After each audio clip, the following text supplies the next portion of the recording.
안녕하세요. 사연에 빠지다의 DJ 민영입니다. 오늘도 두 가지 사연이 준비되어 있는데요. 끝까지 들어주시고 구독과 좋아요 버튼도 잊지 말아주세요. 그럼 오늘의 사연 바로 시작할게요.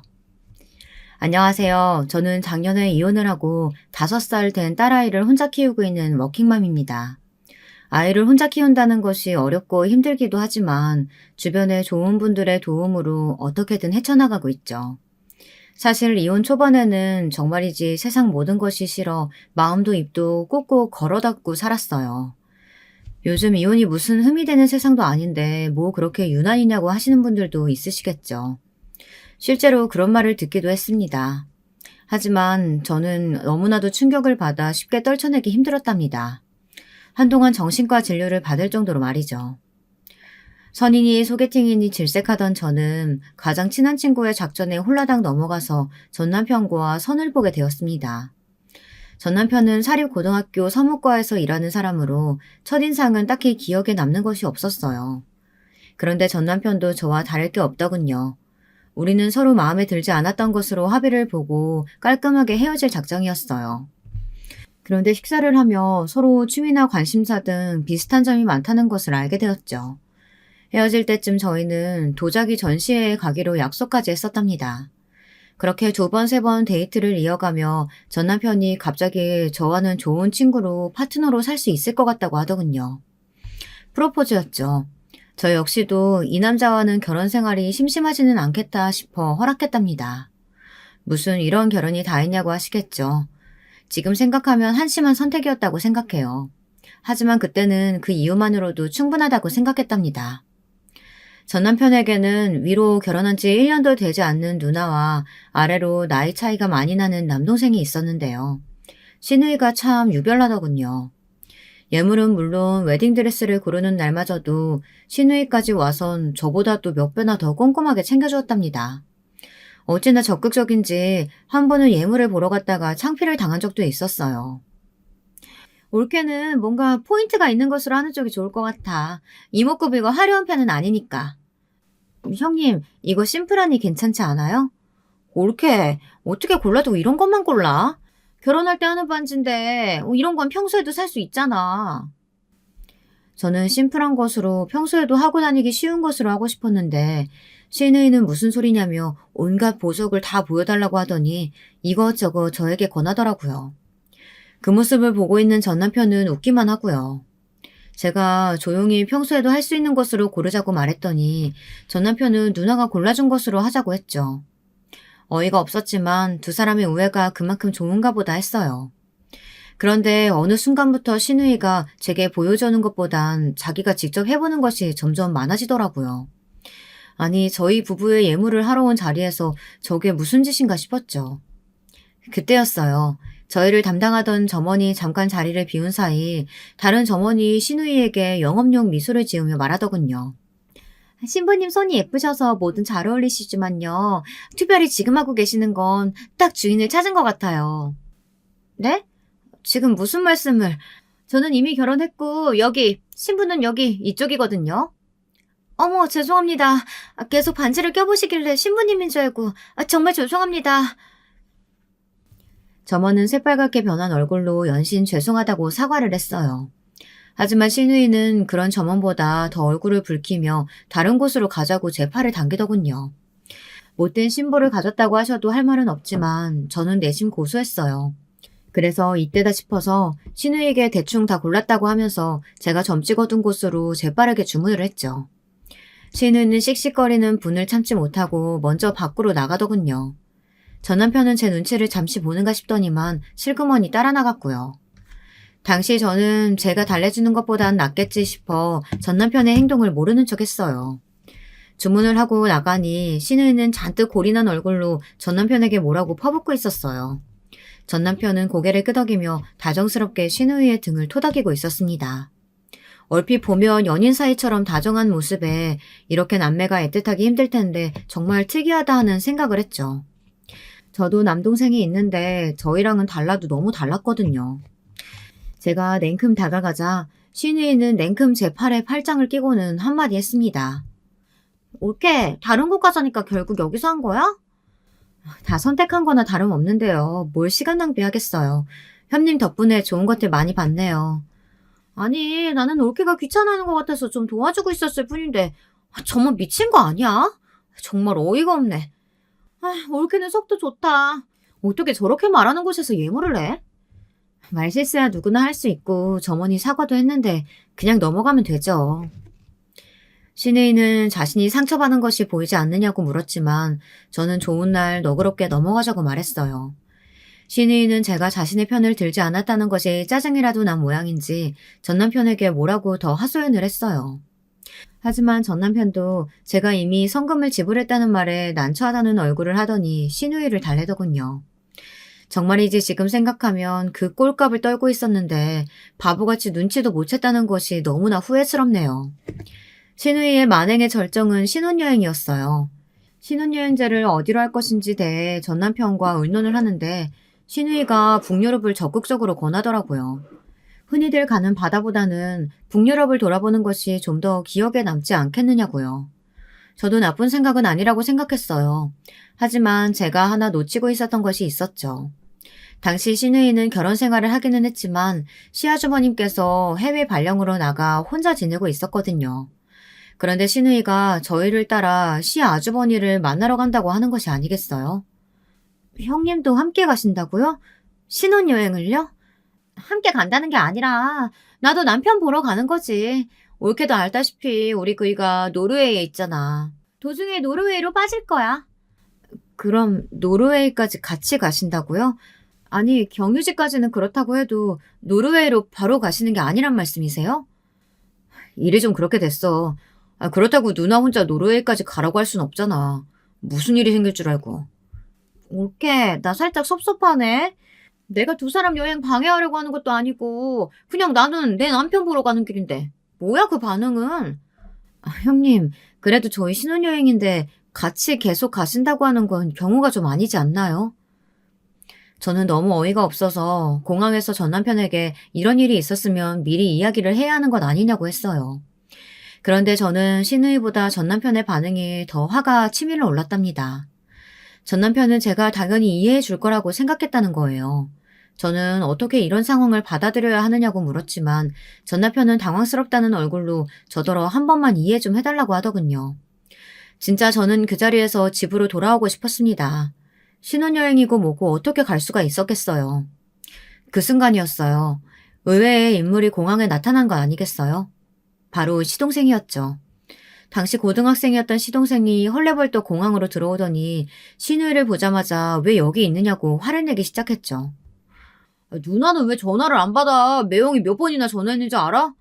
지금 매형 한국 오는 비행기 경유지라고 연락 왔다고. 사돈어른이 편찮으셔서 급히 들어오신대. 시어머니가 편찮으시다니. 며칠 전에 전화했을 때는 괜찮다고 하셨는데? 몰라. 하여튼 진짜 내가 누나 때문에 돌겠다. 아니 형이랑 형수가 신혼여행 갔는데 누나가 뭐하러 여기까지 배웅을 하러 와. 빨리 가자. 시동생은 미안한 표정을 지으며 조심히 여행 다녀오라고 하고는 혼이 나간 신우이를 데리고 가버렸죠. 이걸 하늘이 도왔다고 해야 할지 어른이 편찮으시다고 하는데 할 말은 아니지만 결혼식을 하자마자 전 남편과 대판 싸우지 않아도 되어서 다행이란 생각이 들었어요. 그런데 그렇게 끌려나가는 신우이를 바라보는 전 남편의 얼굴이 좀 이상하더라고요. 아니 뭐가 그렇게 아쉬운지 얼굴 가득 아쉬움이 뚝뚝 떨어지고 있었죠. 당신 얼굴이 왜 그래? 형님이랑 같이 못 간 게 그렇게 아쉬워? 누나가 아이슬란드 가는 거 엄청 기대했거든. 타이밍이 좀 아깝네. 아깝기는 무슨. 세상에 아무리 남매가 애틋해도 신혼여행 같이 간다는 게 말이나 되는 소리야? 진짜 방금까지 나 이 여행이고 나발이고 다 때려칠 생각이었거든. 저의 솔직한 표현에 전 남편이 얼굴을 딱딱하게 굳히고는 그렇게 생각하는 저에게 실망했다고 하더군요. 저는 길을 의심했어요. 실망이라뇨. 실망을 하려면 제가 해야 하는 거 아니니까. 아니, 이 사연을 듣고 계신 분들은 어떻게 생각하세요? 제가 이해심이 부족한 그런 상황인가요? 아니잖아요. 그렇게 저는 전 남편과 신혼여행을 냉랭한 분위기 속에 시작했습니다. 저는 이렇게 여행하는 것이 의미가 있을까 비행기 속에서도 오만 가지 생각이 들었어요. 그냥 경유지에서 다시 돌아올까 생각을 했고요. 그런데 경유지에 도착해서 전 남편이 미안하다고 제게 사과를 하더군요. 자신의 생각이 짧았다고 하면서. 단지 자기는 시누이가 혼자서 노르웨이까지 간다는 것이 좀 불안해서 같이 가자고 한 것뿐이라고. 그런데 저의 기분을 생각하지 못했다면서 말이죠. 전 남편이 또 이렇게 사과를 하자 기분 나빴던 마음이 좀 풀리는 것 같았어요. 좋은 날이잖아요. 그래서 저는 전 남편의 사과를 받아주고는 남은 시간을 충분히 즐기고 돌아왔어요. 드라마나 주변 이야기만 하더라도 시집살이가 보통이 아니라는데 저는 그런 것들은 전혀 없었어요. 제사도 없었고 명절에도 그저 가족들끼리 모여 식사하는 자리가 고작이었죠. 전 남편은 제가 일에 빠져있는 것에 불만을 표현하지도 않았어요. 전 남편은 퇴근이 일정했고 거기다 요리가 취미라며 저녁도 담당했죠. 제가 야근한다고 늦는 날이면 회사까지 저를 데리러 오기도 했고요. 지인들은 제가 전생에 나라를 구한 것이 분명하다고 부럽다고 난리였어요. 결혼 1년이 되면서 저희 부부에게도 새 생명이 찾아왔고 곧 건강한 딸아이를 낳을 수 있었습니다. 그런데 임신 기간 동안 좀 이상한 일이 있었어요. 원래 시누이가 일주일에 몇 번은 저희 집에 왔었거든요. 혼자 저녁 먹기 싫다고 하며 같이 밥을 먹자고 오는 일이 대부분이었어요. 야근을 마치고 집에 오면 시누이와 전 남편이 둘이서 술을 마시고 있기도 했고요. 전 남편과 의논할 일이 있어서 왔다는데 의논을 하러 왔다면 이야기만 할 것이지 술은 왜 마시는지 이해가 되지는 않았어요. 하지만 저는 그저 남매 사이가 좋구나 이 정도로 생각하고 넘겼죠. 그런데 시누이는 제가 임신했다는 소식을 듣자마자 아예 저희 집 발길을 끊어버렸지 뭐예요. 심지어 전화 한 통도 없었죠. 전 남편은 시누이가 잠시 시아주버님께 갔다고 하며 신경 쓰지 말라고 하더군요. 신혼여행 때 혼자 보내기 걱정스럽다고 말하던 사람이 무슨 바람이 불었는지 대수롭지 않다는 듯 반응하는 것이 좀 이상하기는 했지만 저는 그런가 보다 했죠. 제가 워낙 입덧이 심해 몸이 힘들다 보니 시누이에 대한 생각은 완전히 사라졌거든요. 그러던 어느 날이었어요. 분명 노르웨이에 있어야 할 시누이를 백화점에서 본 것이죠. 8개월쯤이었어요. 병원을 갔다가 친정어머니와 백화점에 좀 갈 일이 있어 기다리고 있는데 시누이가 유아복 전문점에서 친구랑 이야기를 하며 이것저것 보고 있더라고요. 우리 아이한테 뭘 사주려고 하나 보다 싶어 아는 척할까 했는데 때마침 친정어머니가 오셔서 그냥 넘어갔죠. 그래서 그날 저녁 전 남편에게 시누이가 한국에 왔느냐고 물었는데 당황하며 아직 노르웨이라고 하는 거예요. 그러면서 갑자기 시누이 이야기는 왜 꺼내느냐고 물었죠. 백화점에서 본 것 같아서 분명 유아복 매장에서 친구랑 있는 모습 본 것 같은데 말이야. 백화점? 오늘 백화점 갔었어? 병원 가는 날이잖아. 병원 갔다가 엄마랑 백화점에 좀 다녀왔지. 아는 척 하려는데 엄마가 오셔서 그냥 왔어. 아니, 당신은 백화점에 가면 간다고 말을 해야지. 왜 연락도 없이 가고 그래? 저는 순간 당황해서 할 말을 잃고 전 남편을 빤히 바라보았어요. 아니, 백화점에 간 것이 무슨 큰 죄라고 이렇게 정색까지 하고 저를 추궁할 일인가 싶더군요. 못 갈 곳을 간 것도 아닌데 말이죠. 그래서 말을 왜 그렇게 하냐고 화를 냈더니 전 남편이 순간 당황하며 말을 얼버무리더군요.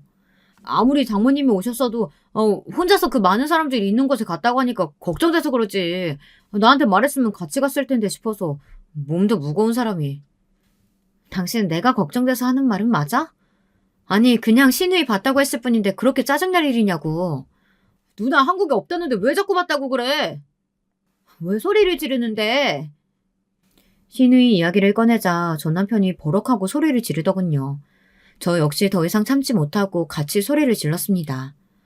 거실에는 정적이 흘렀어요.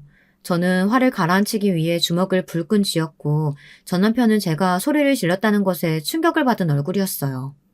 저는 더 이상 그 자리에 있지 못하고 방으로 들어갔습니다. 얼마 후 전 남편이 미안하다며 문을 두드렸지만 저는 나가보지도 않았어요. 그 사건 이후로 한동안 전 남편은 매일같이 미안하다며 저를 달래주었지만 저는 좀처럼 기분이 나아지지 않았죠. 그렇게 냉전은 일주일 정도 이어졌습니다. 시누이가 다시 저희 집에 오기 시작한 것은 딸아이가 태어난 지 6개월 정도 되었을 때였어요. 노르웨이에서 사왔다고 하는 선물을 가져와서는 그동안 자주 못 와서 미안하다고 하더군요. 그리고는 딸아이를 한참 보고 있더니 한 번만 안아볼 수 없겠느냐고 물었어요. 낯가림이 있는 아이도 아니어서 그러라고 했죠. 그런데 시누이는 딸아이를 무슨 헤어진 연인을 만난 사람처럼 꼭 끌어안더라고요. 그걸 보는데 기분이 묘했어요. 옳게 기분 나쁠 수도 있겠지만 진짜 많이 닮았다, 내 동생. 어쩜 이렇게 이쁘게 생겼니? 아버님도 그 사람 어릴 때랑 똑같다고 하시더라고요. 어머님은 저 닮았다고 하시는데. 아니야, 내 동생 어릴 때 사진이랑 아주 판박인걸? 엄마가 잘 모르고 하시는 말씀이야. 어머님이 잘 모르고 하시는 말씀이라뇨? 자기 자식 어릴 때 얼굴을 모를까. 무슨 말씀을 그렇게까지 하세요? 아니, 뭐, 그냥 그렇다고. 그나저나, 정말 예쁘다. 신우이는 몇 번이나 전 남편을 꼭 닮아 예쁜 얼굴이라고 말하며 딸아이의 뺨을 쓰다듬었어요. 저는 괜히 소름이 돋아 딸아이 우유 먹일 시간이라고 하면서 아이를 달라고 손을 내밀었죠. 신우이는 모유 먹이는 것이 아니라면 자신이 먹이면 안 되겠느냐고 하더군요. 물론 분유를 먹이고 있으니 허락해도 될 텐데 본능적으로 거절해야겠다는 생각이 들었습니다. 저는 재울 시간이라 제가 해야 한다고 하고는 아이를 안고 들어갔어요. 밖에서 신우이가 분주하게 움직이는 소리가 들리기는 했지만 저는 모른 척하고 방문을 닫고 있었답니다. 저는 출산 후 10개월이 지나면서 다시 회사에 복귀하기로 했어요. 전 남편은 자신이 정시 퇴근을 하니 걱정하지 말라고 하더군요. 낮에는 베이비시터가 봐주기로 했고요. 물론 불안하고 걱정은 되었지만 며칠 지켜보니 어렵게 구한 만큼 믿을 수 있는 분이더라고요. 그래서 안심하고 출근을 했죠. 그렇게 육아와 직장을 병행하던 어느 날 베이비시터가 상담을 하고 싶다고 하더군요. 그래서 저는 집으로 와달라고 부탁을 했는데 저만 따로 밖에서 보고 싶다고 하셨어요. 저는 무슨 일인가 싶어 전 남편에게 아이를 맡기고 나갔죠. 제가 이런 말씀 드리기 애매하기는 한데 그 신우이라는 분이요. 매일같이 오셔서 저한테 자꾸만 이래라 저래라 하시는데 제가 좀 당황스럽네요. 네? 형님이 오신다고요? 저는 그런 소리 못 들었는데요. 아이가 보고 싶다고 하시면서 오시는 것도 뭐 그럴 수 있다고 생각하지만 저는 아이를 봐주는 사람이잖아요. 댁 살림은 제가 할 일이 아니고요. 처음부터 그런 계약이었죠. 그런데 매일같이 오셔서는 애를 품에 안고 내려놓지를 않으세요. 그러면서 저한테 청소해라, 밥해라 막 일을 시키시는데 저도 더 이상 참기 힘들어서요. 이럴 거면 그냥 가정부를 구하시는 것이 나을 것 같아요. 저는 베이비시터의 이야기에 충격을 받았습니다. 아니 도대체 신우이는 저도 남편도 없는 집에 와서 제 딸아이를 데리고 뭐 하는 짓인가 싶었죠. 저는 정말 죄송하다고 사과를 드리고는 따로 이야기를 좀 해보겠다고 했어요. 하지만 베이비시터의 이야기는 그것으로 끝이 아니었어요. 바깥분도 알고 계세요. 퇴근하실 때까지 계시거든요. 그이도 알고 있다고요? 언제부터요? 설마 지금까지 계속 그이가 올 때까지 형님이 계셨어요? 네. 퇴근해서 오시면 저더러 빨리 가라고 그 신우이 분이라는 그분이 짜증을 내시더군요.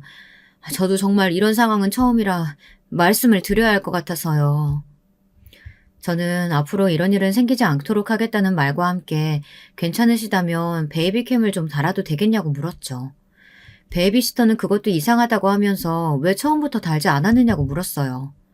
사실 저는 출근을 시작하면서 집에 달고 싶었는데 전 남편이 일하시는 분을 못 믿으면 어떻게 아기를 맡기려고 하느냐며 반대해서 못 달았거든요. 베이비시터를 만나고 돌아온 저는 전 남편에게는 비밀로 하고 아기 침대가 있는 방에 캠을 달아두었어요. 물론 표신하지 않게 말이죠. 그리고 달아둔 지 3일 만에 저는 베이비시터가 말하는 것이 무엇인지 알 수 있었답니다. 캠을 단 다음 날 바로 신우이가 화면에 잡히더군요. 신우이는 딸아이를 보자마자 혀 짧은 소리를 내며 품에 안더니 너무 보고 싶었다고 아주 난리도 이런 난리가 없더라고요. 거기까지는 저도 아이를 예뻐하는구나 하고 넘어가려고 했어요. 그런데 신우이는 아이를 안아들고는 엄마라고 해보라면서 자꾸 말을 시키더라고요. 정말이지 충격이 아닐 수 없었어요. 아니 감히 제 딸아이를 안고는 엄마라고 불러보라니 이게 말이 되는 소리냐고요. 저는 신우이가 눈앞에 있었더라면 당장이라도 달려들어서 머리채를 잡아 비틀고 싶은 그런 심정이었어요. 하지만 신우이는 그 다음날에도 또 그 다음날에도 캠에 계속 등장을 하더군요. 베이비시터의 말처럼 매일 와서 아이를 안고는 베이비시터에게 화를 내더라고요. 아이 침대에 깔아둔 이불은 왜 이 모양이냐부터 시작해서 아이가 입고 있는 옷은 왜 이렇게 싸구려냐 이렇게 투덜대기도 했죠. 심지어 딸아이의 밥은 자신이 알아서 할 테니 점심이나 제대로 차리라고 하며 음식 간이 싱겁다고 짜증을 내기도 했습니다. 정말 정신이 아득해지는 기분이었어요. 저는 그날 밤 전 남편에게 말했어요. 당신, 형님이 희야 핑계로 매일같이 우리 집에 온다는 사실 알고 있으면서 왜 말 안 했어? 당신 퇴근할 때까지 있었다는데, 한두 번이 아니라는데 당신 왜 말 안 했는데? 베이비시터가 그래? 믿을 만한 사람이라고 하더니 입이 왜 이렇게 가볍대? 바꿔야겠어. 지금 베이비시터를 탓할 문제야, 이게? 그 사람은 아이 봐주는 사람이지 가정부가 아니야. 그런데 형님이 오셔서는 가정부처럼 부리시면 어쩌자는 거야. 누나가 우리 희야 이뻐서 그러는데 고맙다고 하지는 못할 망정 지금 화내는 거야? 저는 전 남편의 대꾸에 당황하며 진심으로 하는 말이냐고 물었어요. 전 남편은 이왕 이렇게 된 일 시누이에게 아이를 맡기고 차라리 가정부를 쓰는 것은 어떻겠느냐고 하더군요. 저는 절대 그럴 수 없다고 거절했어요. 전 남편은 남에게 맡기는 것보다 시누이가 더 낫다고 하며 고집을 부렸죠. 저는 참다 못해 엄마라고 불러보라고 하는 영상을 전 남편에게 보여주었어요. 전 남편은 영상을 보더니 사색이 되더군요. 형님이 무슨 생각으로 희애한테 엄마라고 불러보라고 시켰는지는 모르겠지만 나는 기분 나빠. 당신 괴물 달았어? 내가 집에 그런 거 달지 말라고 했잖아. 사람 감시하는 것도 아니고 왜 달아두는데? 이러면서 희야 어떻게 지내는지 궁금해서 달았어. 다른 집들도 다 그 정도는 달아. 베이비시터 분도 당연히 달아둬야 한다고 하더라. 나는 내 집에 그런 거 절대 안 된다고 했지. 당장 치워. 기분 나쁘게 뭐야 진짜. 지금 내가 하는 말이 그게 아니잖아. 형님이 희한테 엄마라고 불러보라고 시킨 그 행동이 기분이 나쁘다는데 뭐라고 하는 거야 지금? 그냥 희아가 빨리 말하면 좋겠다 싶어서 시켰겠지. 누나가 당신한테 좋으라고 한 일을 왜 이렇게 학대 해석하는 거야. 희아한테 엄마 소리 들으면 좋잖아. 저는 전 남편의 말에 어처구니가 없었습니다. 사실 이 문제를 따지고 들면 전 남편이 말한 것과 같은 핑계를 댈 거라고 확신하기는 했거든요. 그런데 정말 그런 소리를 듣고 나니 뭔가 기분이 이상하더라고요. 전 남편은 제가 말을 안 하고 있자 고개를 빳빳하게 들고는 베이비시터 대신에 시누이에게 아이를 맡기고 가정부를 구하겠다고 말했죠. 저는 절대 그런 일은 없을 거라고 했고요. 저는 다음 날부터 친정 어머니에게 말씀드려 딸아이를 친정에 맡기기로 결심했습니다. 친정이 멀리 있는 것도 아니고 아침에 출근하는 길에 있었기 때문에 충분히 가능했죠. 전 남편은 딸아이 힘들게 무슨 짓이냐고 했지만 그 나이에 어린이집 가는 아이들도 있다는 말로 전 남편의 반대를 딱 잘랐어요. 오히려 저는 왜 시누이에게 맡겨야 하느냐고 따져 물었죠. 시누이가 카페를 운영하는 것으로 알고 있는데 카페는 어떻게 하고 아이를 맡아준다고 하는 것인지 이해가 되지 않는다고 물었답니다. 전 남편은 뭐 때문에 그렇게 고집이냐고 한숨을 내쉬었지만 저는 끝까지 친정의 도움을 받겠다고 했어요. 물론 그 이후로 시누이가 전화가 와서는 자신이 도와주겠다고 했지만 저는 괜찮다고 사양했답니다. 지금 생각해도 그때 그렇게 결정하기를 잘했던 것 같아요. 별일도 아닌데 민감하게 반응한다고 하시는 분들도 있으시겠지만 당시 저는 정말이지 시누이와 딸아이를 만나게 하면 안 되겠다는 생각이 강하게 들었거든요. 그 사건을 기점으로 시누이가 저희 집에 오는 일은 뜸해졌어요. 물론 딸아이가 보고 싶다고 전 남편에게 전화는 자주 오는 모양이지만 저는 집안일이 아니고서야 딸아이와 시누이가 만나는 일은 피했죠. 그렇게 시간이 흘렀습니다. 전 남편은 더 이상 시누이 이야기를 꺼내지 않았어요. 딸아이가 3살이 되던 해였어요.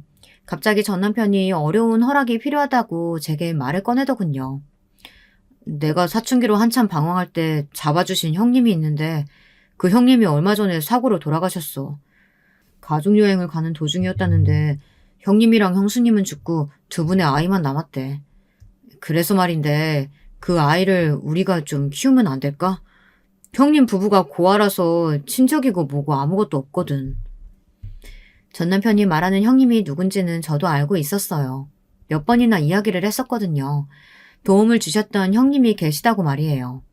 그런데 그분이 돌아가셨다니 좀 많이 놀랐어요. 하지만 그보다 더 놀랐던 것은 그 형님의 아이를 입양해서 키우고 싶다는 전 남편의 말이었어요. 심지어 그 아이는 아직 돌도 되지 않았다고 하더라고요. 사고에서 어떻게 살아남았는지 그 자체가 기적이나 다름없는 아이였죠. 남자 아이라는 그 아이를 어떻게든 키우고 싶다고 하는데 고민이 되더군요. 당시 저는 둘째를 가지고 싶어 계획 중이었어요. 하지만 병원에서는 힘들 것 같다고 하더군요. 제가 첫 아이를 낳은 것도 엄청난 확률을 뚫은 것이나 마찬가지라고 하며 둘째는 힘들다고 말씀하시더라고요. 그래도 확률이 0은 아니라고 해서 욕심을 좀 내고 싶었는데 때마침 전 남편이 그 이야기를 꺼낸 것이죠. 저는 일주일 동안 고민을 했습니다. 친정에서는 반대를 하셨어요. 아무리 그래도 남의 자식을 키우는 것이 쉬운 일이 아니라고 하면서 말이죠. 하지만 저는 전 남편이 보여준 아이 사진에 이미 마음이 뺏겨버려 결국은 전 남편이 원하는 대로 하기로 했답니다. 전 남편은 뛸 듯이 기뻐하며 입양 절차는 자신이 다 알아서 할 테니 걱정할 것 없다고 하더라고요. 제가 신경 쓸 일은 아무것도 없다고 하면서 말이죠. 분명 제가 할 것들이 있을 텐데 하며 의아하기는 했지만 저는 새로 생긴 아들을 맞이할 준비만으로도 정신이 없었습니다. 그래서 그냥 전 남편에게 온전히 맡겼답니다.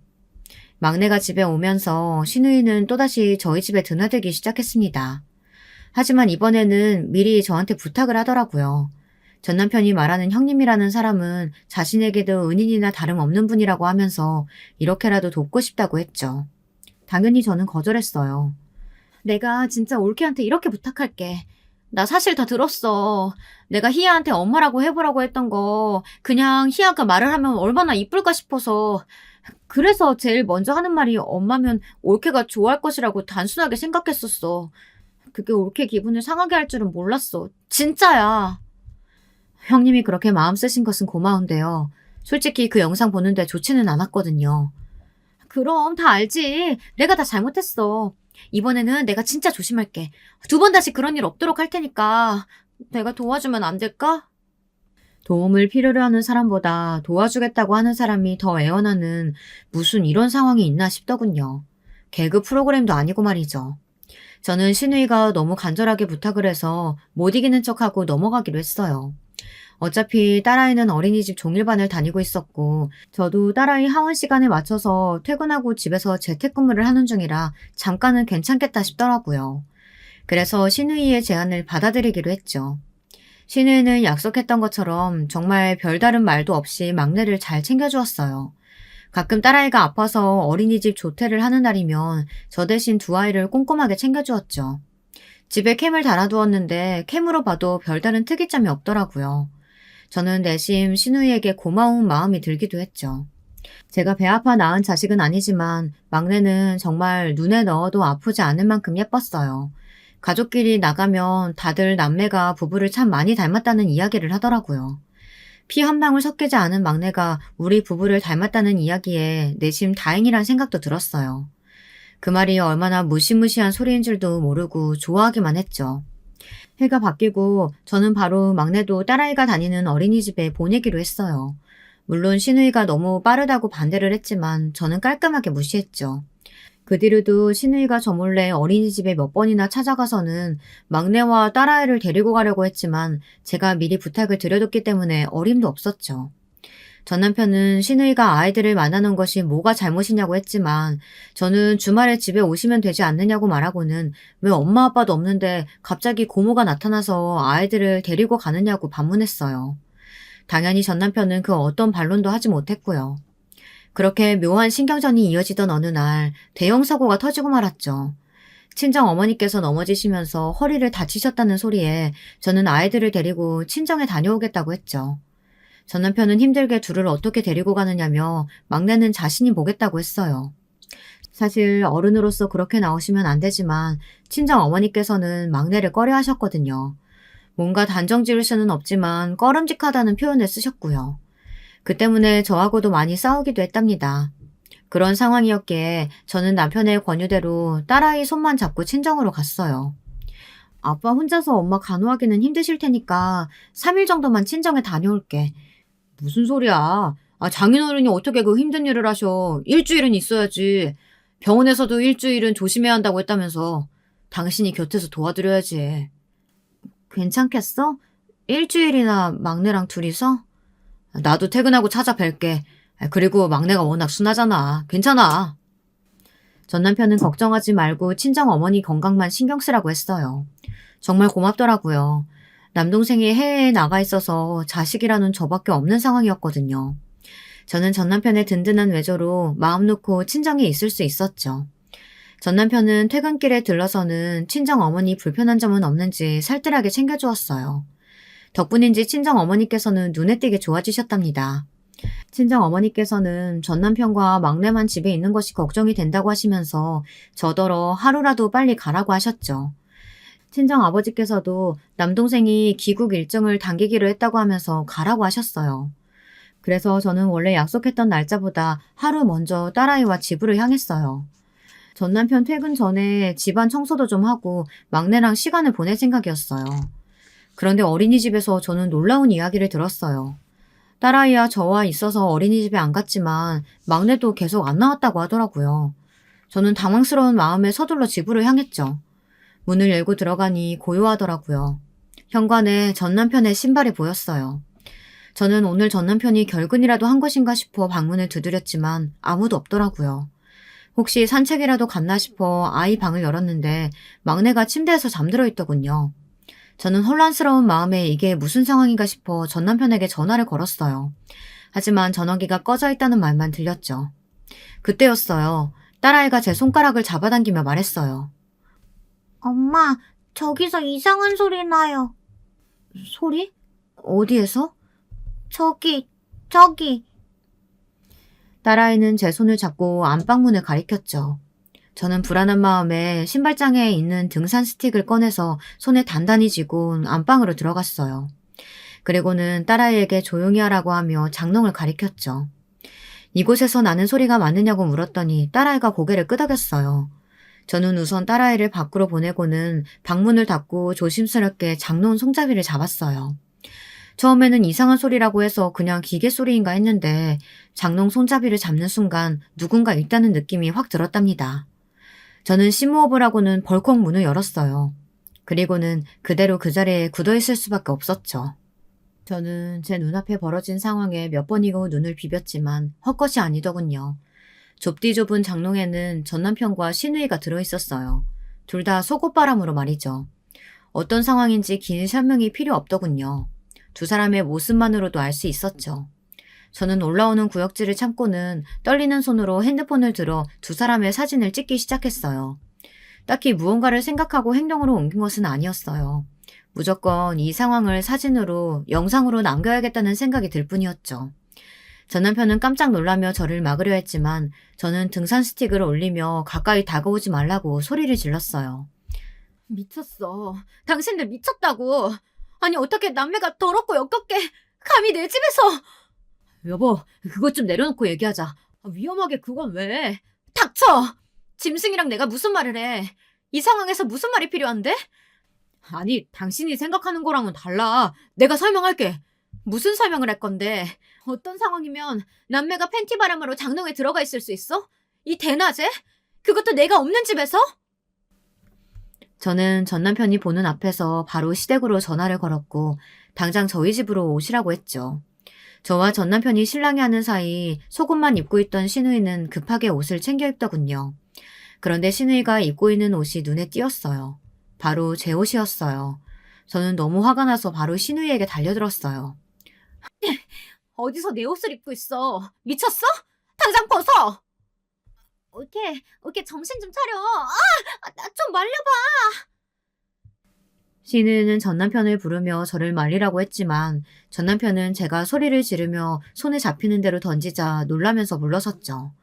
저는 시누이가 입고 있는 옷을 당겨 찢어버렸어요. 당황하는 시누이에게 다가간 전 남편은 시누이를 등 뒤로 숨기고는 저에게 언성을 높이더군요. 당신, 무식하게 이게 무슨 짓이야. 말로 좀 하자고. 뭐? 무식? 남매가 이런 짓거리 하고 있었는데 누구더러 무식하대. 그러는 너는 뭔데? 짐승이랑 다를 바가 없는 너는 뭐냐고. 말 조심해. 짐승이라니. 알지도 못하면서 함부로 말하지 말라고. 입이 10개라도 할 말이 없어야 할 전 남편은 뭐가 그렇게 떳떳한지 눈에 불을 켜고 저에게 화를 내더군요. 사람이 너무 화가 나면 숨이 턱 막히면서 말도 안 나온다고 하던데 딱 제 상황이 그랬어요. 닫힌 문으로 딸아이가 우는 소리가 들렸습니다. 저는 급하게 문을 열고 나가 딸아이를 품에 안았어요. 언제 일어났는지 막내도 울며 저를 찾더군요. 그때였어요. 벌써 옷을 챙겨 입었는지 시누이가 달려가서 막내를 안아올리는 것이 아니겠어요. 저는 아이들이 놀랄까봐 소리도 지르지 못하고 으르렁거리듯이 신우이에게 막내를 내려놓으라고 말했어요. 막내 역시도 저에게 손을 뻗으면서 엄마라고 불렀죠. 그때였어요. 내가 네 엄마야. 저 사람이 아니고 내가 네 엄마라고. 뭐? 지금 뭐라고 했어? 엄마라니? 내 배 아파서 낳은 내 자식이라고. 내가 네 엄마라니까? 저는 신우이의 말에 정신이 아득해지려는 것을 겨우 붙잡았습니다. 자기 배가 아파서 낳은 자식이라니. 저는 삐걱거리며 전 남편을 향해 고개를 돌렸어요. 은은의 아들이라며 입양하자던 전 남편은 제 눈을 피하며 고개만 숙이고 있었죠. 저는 휘청거렸어요. 그리고는 구역질이 치밀어 올라 결국 화장실로 달려가 변기를 붙잡고 몇 번이나 속에 있는 것을 개원했죠. 나오는 것도 없는데 구역질이 자꾸만 치밀어 오르는 것이 미칠 것 같더라고요. 딸아이가 울면서 제게 와서는 엄마라고 부르는데 온몸이 떨리면서 눈물이 나기 시작했어요. 제가 그동안 무슨 짓을 했나 생각이 들면서 저것들이 진짜 인간인가 싶었답니다. 이게 다 무슨 일이야? 너는 왜 여기 와 있고? 며느리는? 아가!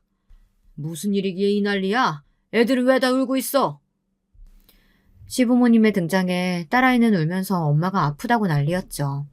시어머니께서는 놀란 얼굴로 오셔서는 저를 부축해 주시며 무슨 일이냐고 하셨고요. 저는 순간 과연 시부모님들이 전남편과 신우이의 관계를 몰랐을까 생각이 들더군요. 저는 부축을 밀쳐내며 말했어요. 두 분 알고 계셨죠? 이 사람이랑 형님, 두 사람 어떤 관계인지 알고 계셨죠? 그렇죠?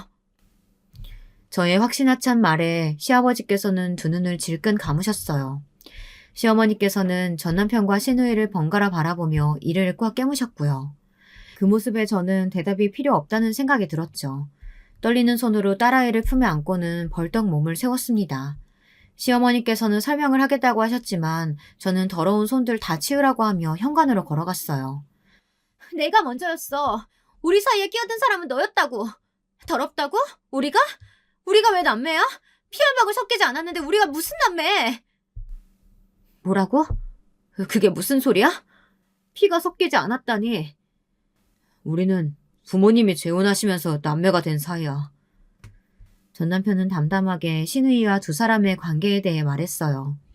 중학생 때 시부모님이 재혼을 하셔 가족이 되었다는 말과 함께 두 사람 사이가 보통의 관계가 아니라는 것을 알게 된 시부모님이 두 사람을 떨어뜨리기 위해 신우이 결혼을 강행했다는 것.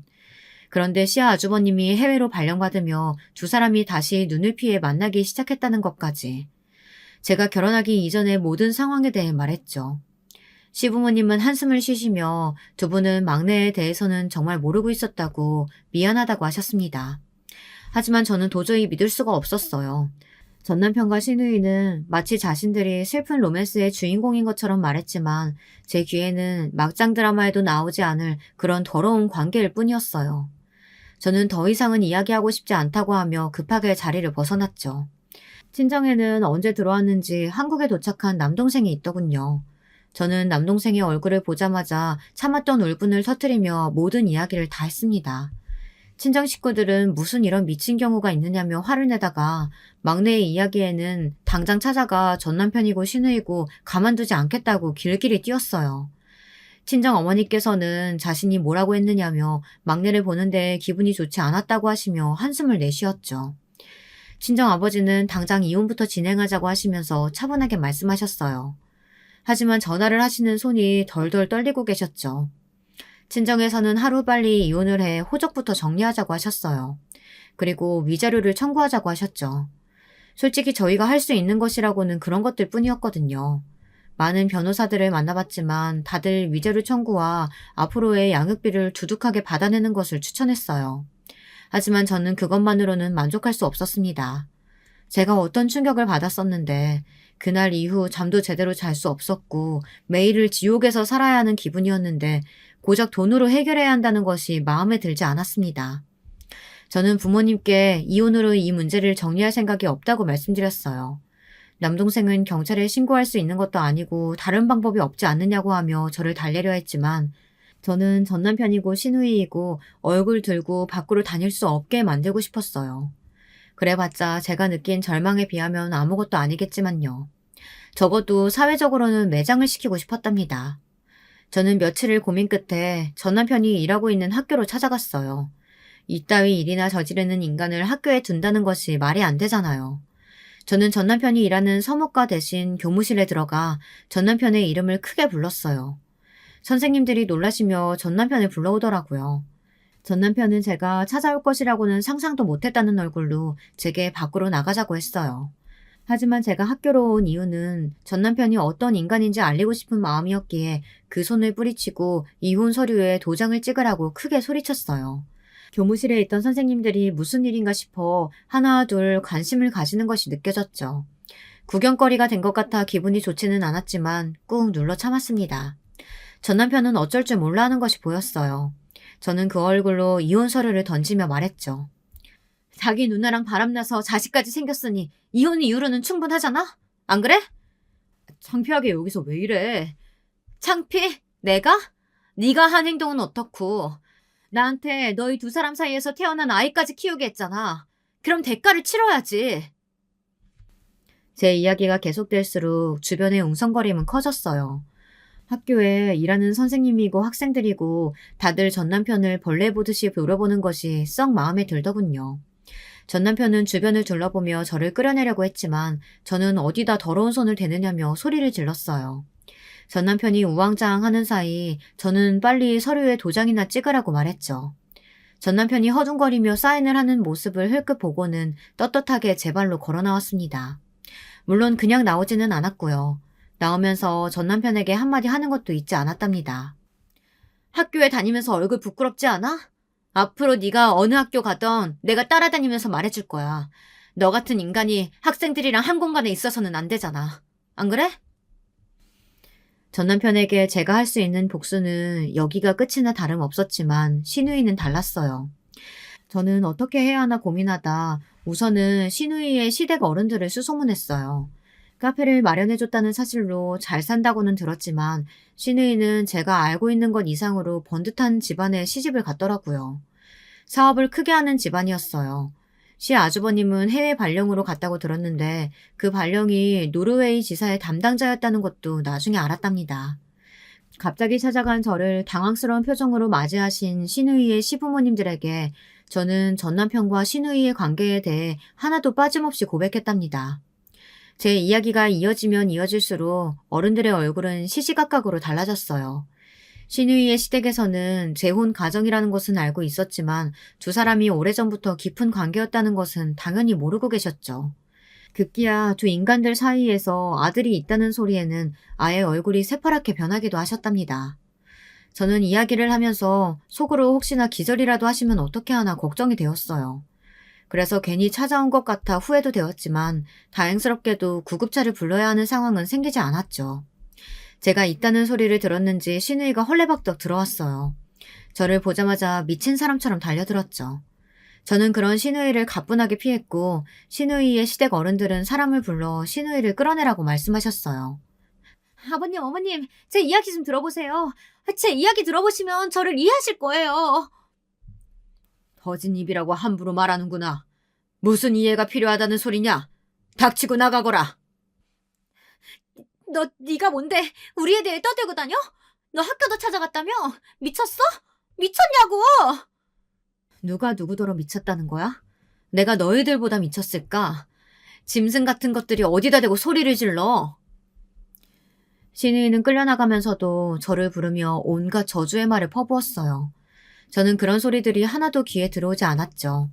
그렇게 시누이가 끌려나가고 조용해지자 시누이의 시아버지께서는 제게 어떻게 했으면 좋겠느냐고 물어보셨어요. 저는 두 사람이 저지른 행동에 맞는 결과를 보기 바란다고 답했죠.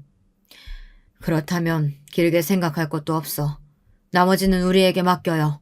내가 무슨 수를 써서라도 내 자식 인생에 똥물 끼얹은 것들 용서하지 않을 테니. 그쪽이 원하는 것 이상으로 내가 해주겠소. 그러니 힘들겠지만 모든 거 잊으시게나. 딸도 있다고 들었는데 딸아이를 위해서라도 털어내길 바라네요. 저는 냉정하게 말하는 그분들을 믿고 기다리겠다고 하고는 자리에서 일어났죠. 그 뒤로 무슨 일이 벌어졌는지는 충분히 상상하실 수 있을 겁니다. 전 남편이야 당연히 학교에서 잘렸죠.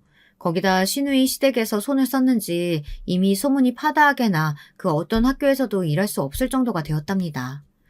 신우이의 이혼은 당연했고 신우이가 하고 있던 카페는 물론 살고 있던 집까지 몽땅 다 빼앗겨 그대로 길거리로 쫓겨났다고 들었습니다. 그것으로 성에 차지는 않았지만 앞으로 두 놈들의 인생이 순탄치는 않겠다는 것에 만족하기로 했어요. 복수를 하고 나면 시원할 줄 알았는데 오히려 더 갑갑하더군요.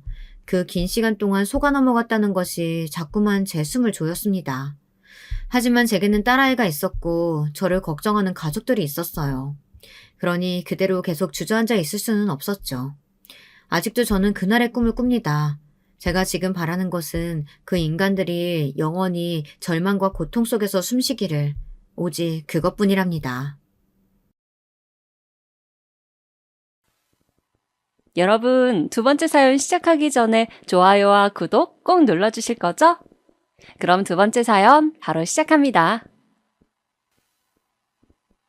저에게는 정말로 친하다고 말할 수 있는 소수의 친구들이 있는데요. 그 중에서 한 명이 소위 연예인 수준의 미모를 지녔습니다. 키도 크고 몸매도 늘씬하고 스타일이 좋아요. 서구적인 체형에다가 얼굴도 눈, 코, 입이 다 크고 웃을 때도 시원시원합니다. 거기에 머릿결도 좋아서 청순한 분위기까지 갖췄어요.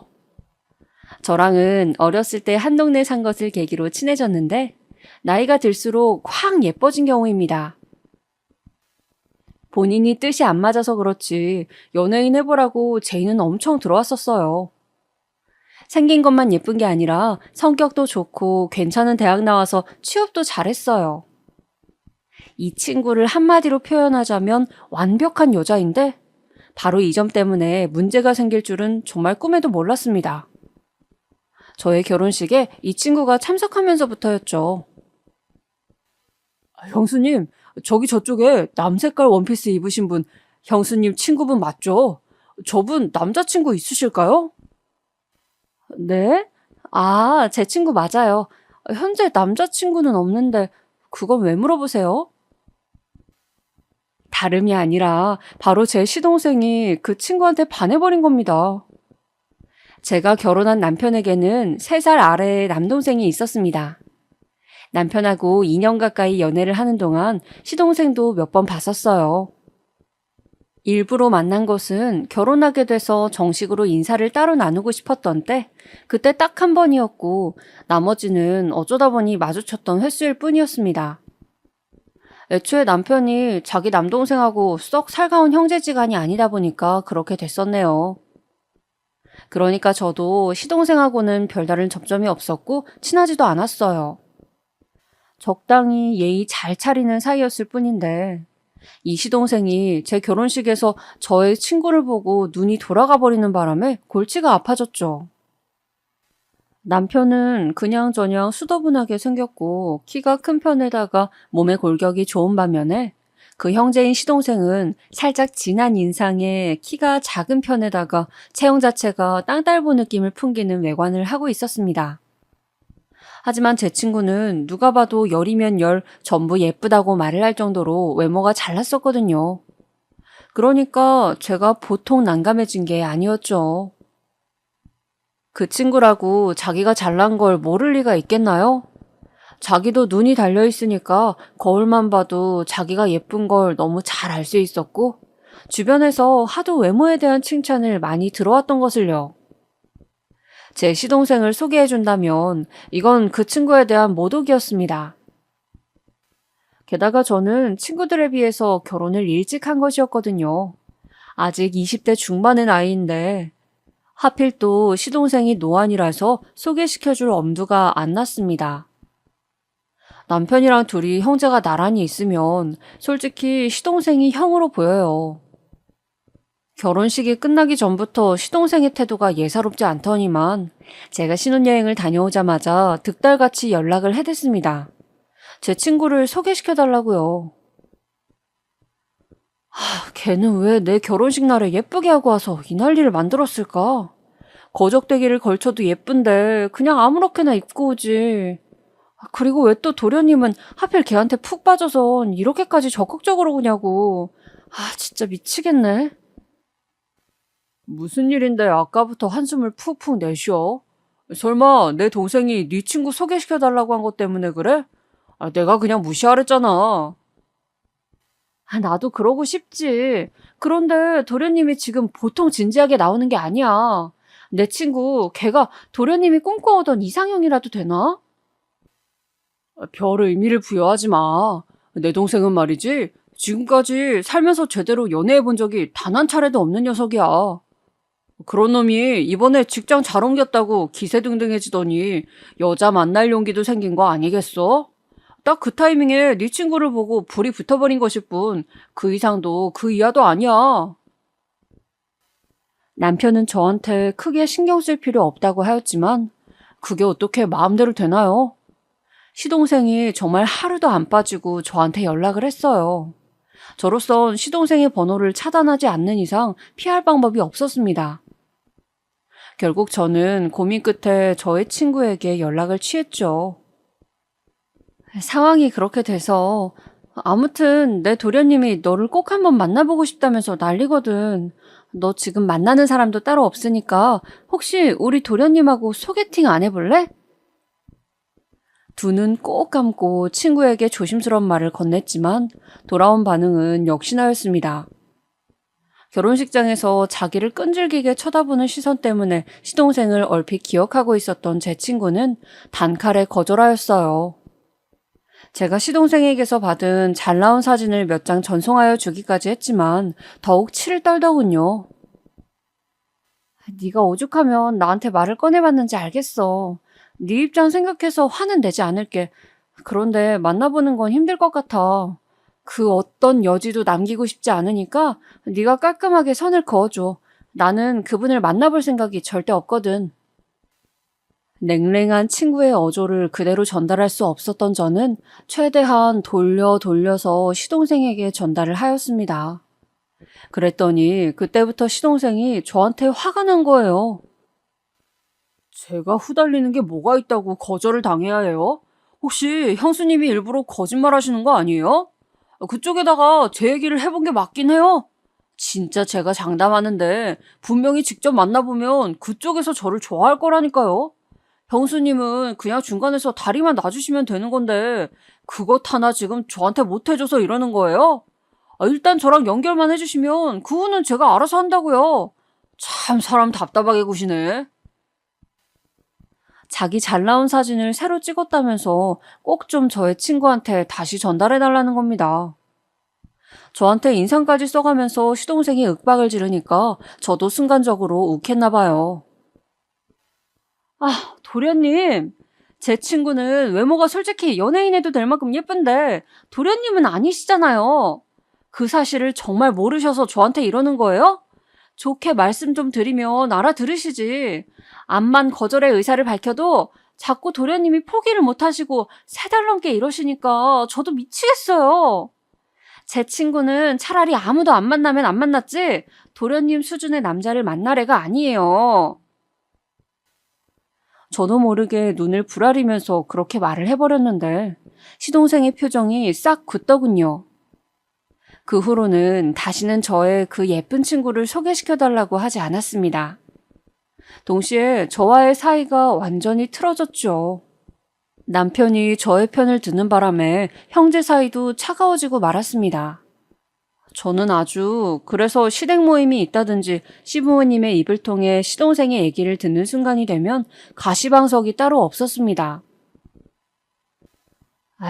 그래도 어쨌든 도련님은 이제 한 집안 식구니까 시간이 지나면 다시 봉합될 기회가 있잖아. 오랜 친구랑 절교를 하지 않게 된 것을 다행으로 여기자. 저는 그리 생각하면서 저희 부부에게 단단히 삐진 시동생을 그냥 내버려 두었습니다. 이윽고 제가 임신을 하게 되었는데요. 시부모님께 살짝 힌트만 드렸다가 정식으로 알려드린 것은 시댁에서 함께 저녁을 먹던 자리에서였습니다. 시부모님께서 동시에 환호성을 지르시며 기뻐하셨어요. 저에게는 축하의 말씀을 전해주셨고 제 남편에게는 끝없는 칭찬을 건네주셨죠. 역시 우리 집안 장남이 최고다 최고야. 어쩜 이렇게 알아서 인생 계획을 착실히 세우다가 알차게 살아간다니. 자기 부모를 걱정시키는 법이 없어요. 형보다 나은 아우가 없다는 건 바로 우리 집안 형제를 두고 하는 말이지. 시어머니께서 깔깔 웃으셨을 때 갑자기 시동생이 불만 있는 표정으로 입술을 삐죽거리는 게 보였습니다. 분명히 시어머니께서는 저의 임신 소식에 기분이 들뜨셔서 반쯤은 농담으로 그런 말씀을 하신 게 분명했거든요. 하지만 시동생의 모난 심리를 제대로 건들고 만 것이었습니다. 형보다 못난 아우의 소식을 알려드릴게요. 저 만나는 여자 있습니다. 그리고 이 여자랑 결혼하기로 했어요. 올해 안에 하려고요. 시동생이 대뜸 그렇게 말했을 때 시아버지께서는 그만 사례가 들리고 말았습니다. 너무 놀라셨기 때문이었죠. 여자 손 한번 잡아본 적 없었던 게 시동생이었고 그런 둘째 아들의 면모를 시부모님께서도 잘 알고 계셨거든요. 시아버지께서 콜록거리시는 모습을 보면서 시동생은 모멸감을 느꼈는지 얼굴이 시뻘개졌습니다. 저 농담하는 거 아닙니다. 진짜로 결혼할 거예요. 금방 결혼해서 저도 두 분께 손주를 안겨드릴 테니까 그런 줄로 알고 기대하고 계세요. 퉁명스럽게 말을 하는 시동생을 보면서 시부모님과 저희 부부는 거의 비슷한 표정을 짓고 있었어요. 저희 네 사람 모두 네가? 과연? 이라는 반응이었습니다. 허세라고 생각했으니까요. 그런데 이게 무슨 일인가요? 시동생은 진짜로 결혼을 해버렸습니다. 번갯불에 콩 구워 먹듯이 급한 불을 후딱 꺼버리듯이 그렇게 급한 결혼을 감행하였어요. 누가 보면 혼전 임신으로 서두른 줄 알았을 겁니다. 저는 갑자기 생긴 동서가 어떤 사람인지, 시동생과 어떻게 만나서 결혼까지 하게 되었는지 그런 것도 전혀 몰랐습니다. 저는 태교에 힘쓰면서 직장 생활을 병행하기에도 바빠서 그쪽에 신경을 쓸 겨를도 없었어요. 제 와이프가 형수님보다 나이가 어린 거 아시죠? 본인보다 어린 여자라고 시기 질투하지 마시고 잘 대해주세요. 시동생이 대뜸 그런 말을 했을 때 너무 어처구니가 없었지만 별다른 대응도 하지 않았습니다. 무슨 의도로 저한테 그런 말을 하는지 알고 싶지도 않았고요. 저는 예정일보다 조금 이르게 건강한 아들을 얻었고 그때부터는 직장을 쉬게 되었어요. 멀리 사는 친정 식구들보다 상대적으로 더 가까운 시댁 식구들의 도움을 좀 받았습니다. 특히 시부모님께서는 처음 얻으신 손자의 존재에 무척 기뻐하셨어요. 이제 각자가 할아버지, 할머니가 된 게 실감이 난다면서 연신 싱글벙글 하셨죠. 솔직히 시부모님이 가깝고 편하게 느껴진 적이 아직까지 없었는데 내가 낳은 아이를 저렇게 예뻐해 주시는 걸 보니까 괜히 감사한 마음이 들고 그러네. 앞으로 좋은 며느리가 되도록 내가 노력을 해봐야겠어. 저는 출산 후에 시댁에 관해 긍정적인 생각들을 갖게 되었어요. 며느리로서 시댁의 보편적인 장애물을 꼽는다면 아마 시어머니가 될 텐데요. 저 역시 그랬었지만 막상 직접 겪어본 시어머니는 저와 상성이 나쁘지 않았습니다. 그래서 점차 안심이 되었어요. 시어머니나 시누이 문제가 없는 며느리인 저 아주 행운의 주인공이라고 생각을 했었고요. 하지만 설마 동서에게서 문제점을 느낄 줄은 꿈에도 몰랐습니다. 어떻게 보면 저랑 동서는 함께 같은 편을 먹어야 마땅했는데요. 같이 시댁을 상대하면서 둘이 똘똘 뭉치진 못할 망정 초반부터 저희 두 사람은 애매모호하였습니다. 시동생 부부는 시댁보다 저희 집과 더 가까운 위치에서 결혼 생활을 시작했어요. 그곳이 어딘가 하면 시동생의 자취방이었습니다. 시동생의 월세 투룸 빌라가 그때 계약 기간이 8개월 정도 남아 있었는데 그 남은 기간을 둘이서 같이 살기로 한 것이었어요. 참고로 동서에게는 마땅한 친정집이 없었습니다. 저도 두 사람의 결혼 직전에나 알게 된 사실이었는데 동서의 부모님은 아주 옛날에 이혼을 하셨대요. 동서는 그래서 편모 가정에서 자라났는데 이 모친께서 동서가 성인이 되자마자 급사하셨다고 합니다. 부친은 연락두절인 지 오래였는데 모친의 사망 때문에 수소문을 해보자 해외에 거주 중인 사실이 드러났대요. 다시 동서를 만나거나 같이 살고 싶다는 의사가 전혀 없다고 부친 쪽에서 그렇게 밝혔다고 합니다. 외동인 동서는 부모 형제가 모두 없는 셈이었죠. 집안에 마땅한 재산도 없었고 그저 모친의 유산으로 그냥저냥 살던 중에 저희 시동생을 만나서 홀라당 결혼을 한 것이었습니다. 시부모님께서는 당연히 동서를 마음에 안 들어 하셨대요. 하나부터 열까지 마음에 차는 조건이 없다면서 이 결혼이 탐탁지 않다고 하셨다고 합니다. 그런 시부모님 앞에서 시동생이 하였다는 발언이 저는 가관이라고 생각해요. 그래도 걔가 나이는 어리잖아요. 여자는 얼굴이 끝내주게 예쁘지 않는 이상 무조건 나이가 어린 게 최고 아니겠어요? 그러니까 저 그냥 걔랑 결혼하고 싶어요. 제발 허락해주세요. 시동생이 일단 자기의 자취방이 계약 기간이 남았으므로 그곳에서 결혼 생활을 시작한다고 하니까 그 소박한 점을 높이 사신 시아버지께서 그 고집에 마지못해 넘어가 주셨습니다. 하지만 시어머니께서는 끝까지 허락의 허자도 안 꺼내셨대요. 영 못 믿어오셨던 것이죠. 시동생 부부가 저희 부부보다 시댁과 조금 더 멀리 산다는 것, 그건 사실이었지만 거리가 별로 차이가 안 났습니다. 차로 30분 정도의 차이였는데요. 이 정도면 가고 말고를 가를 요소는 절대 아니라고 생각하거든요. 그런데 시동생 부부가 결혼하고 나서 처음 맞는 시어머니의 생신날이었습니다. 사흘 전에 제가 동서에게 연락을 했어요. 동서 잘 지내요? 어머님 생신 문제로 미리 연락한다는 것을 내가 그만 정신이 없어서 깜빡했어요. 이제야 연락을 하네요. 네? 어머님 생신이요? 그 문제로 저한테 왜 연락을 하시죠? 그야 우리 며느리들끼리 같이 어머님 생신을 준비해야 하니까요. 형제가 둘 다 결혼해서 며느리가 둘이 됐는데 처음 맞는 어머님 생신이면 뭐라도 같이 하는 게 맞는 그림 아니겠어요? 아무래도 직접 생신상을 차려드리는 게 가장 무난할 것 같은데 동서 생각은 어때요? 글쎄요. 저는 잘 모르겠네요. 지금은 너무 당황스러워서. 저기 형님, 내일 제가 연락드릴게요. 네?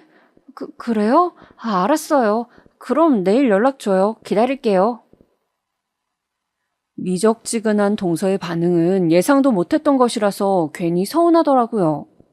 싱숭생숭한 마음을 안고 있었는데 다음날 동서에게서 온 연락을 받고 제가 그만 깜짝 놀라고 말았습니다. 형님, 저는 그냥 어머님 생신날 찾아뵙지 않으려고요. 그게 무슨 소리예요? 혹시 그날 무슨 다른 일이라도 있어요? 그게요. 제가 오늘 어머님께 전화드려서 생신날에 가서 제가 직접 생신상을 차려드리길 원하시냐고 여쭤봤는데요. 거기까지 듣고 정말 머리가 지끈거렸습니다. 속으로는 얘 뭐지? 하는 생각만이 들고 있었죠. 그런데 번거롭게 그럴 필요 없다. 안 와도 된다고 하시더라고요. 그래서 저는 안 가려고요. 생신날 당일에는 형님만 가시면 될 것 같아요. 저는 다음번에 시댁에 갈 일 있을 때 겸사겸사해서 어머님 뵙겠습니다. 그걸 여쭤본 것도 놀랍지만 시어머니의 말씀을 곧이곧대로 해석하는 동서의 태도가 더욱 놀라웠어요. 제가 설득을 해볼까 하다가 동서가 아무래도 가기 싫어하는 눈치 같아서 관두었습니다. 혹시 시어머니가 아닌 제 쪽이 불편한 걸 수도 있잖아요. 시어머니 생신날이 평일이었지만 남편은 퇴근하자마자 시댁으로 향했고요. 저는 그보다 2시간 먼저 시댁에 가서 시부모님이랑 시간을 보내고 미리 준비해온 음식들로 상을 차리고 나머지 조리를 마치고 나서 남편이 왔을 때 같이 생신 파티 열어드렸습니다. 남편이 사온 시어머니께서 가장 좋아하는 고구마 케이크에 붙인 생일 촛불을 끄던 순간이었죠. 촛불을 후 불어서 끄신 시어머니께서 작은 목소리로 이런 소망을 말씀하시더라고요. 평생 어딘가 독특한 구석이 있었고 자기 부모 말을 더럽게 안 들어먹었던 우리 작은 아들, 자기 같은 며느리를 저희 집안에 데려왔습니다. 앞으로 제발 작은 아들이며 작은 며느리며 사람 노릇하면서 자기 앞가림 좀 하게 해주세요. 내가 이렇게 빕니다. 그 작은 음성에서는 간절함과 더불어서 어딘가 자포자기의 심정이 묻어나왔습니다. 저는 결혼하기 전까지는 시동생이 제 남편과 굉장히 다른 유형의 사람이라는 점에 신경을 안 썼더랍니다. 형제끼리 워낙 안 친밀했으며 저랑 시동생의 접점도 없었으니까요. 하지만 제가 결혼하자마자 저의 예쁜 친구를 소개시켜달라면서 끈질기게 굴었던 것을 시작으로 후딱 해치운 결혼을 통해 저로 하여금 만만치 않은 동서를 얻어다 줄 줄이야. 결혼 전까지는 이렇게 되리라고는 상상도 못했습니다. 시부모님이랑 남편 모두 시동생의 일이라면 깊이 관여하지 않으려는 이유가 있었다는 것을 여실히 깨닫게 되었죠. 동서가 경우 없이 군 것보다도 근본적인 문제는 시동생이 중간에서 대처를 잘 못한다는 것이었으니까요. 시어머니의 생신 이후에 발생했던 시댁의 다음 행사 때 동서는 불참 의사를 밝히며 저에게 돈만 보내왔습니다. 시동생이랑 둘이서 상의를 끝낼 문제라면서 저한테 전적으로 시댁 일들을 맡길 테니까 자기는 돈만 보태겠대요. 그래서 그 대단한 금액이 얼마인지 봤더니 10만 원? 얘가 지금 나한테 10만 원 보내면서 그렇게 실컷 잘난 것처럼 떠든 거야? 와, 진짜 기가 막히네. 뭐 이런 애가 다 있어. 제가 너무 화가 나서 동서고 시동생이고 잡아버릴까 했는데 남편이 그런 저를 만류하였습니다. 자기 동생 자기가 잘 아는데 보통의 상식을 잣대로 평가할 수 없는 놈이라면서 그냥 두래요. 어렸을 때부터 불효자의 기질을 보였다면서 말입니다.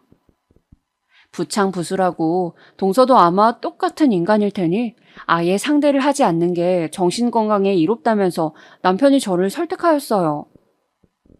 듣고 보니 남편의 말이 일리가 있는 것 같아서 따르기로 했습니다. 아무래도 시댁 쪽 일이니까 남편의 의견을 중요시하는 게 맞는 거란 생각도 들었고요. 동서는 결혼해서 처음 맞는 명절에도 시댁에 느릿하게 등장해서 대충 설거지 2차례만 하는 것으로 자기의 몫을 끝냈습니다.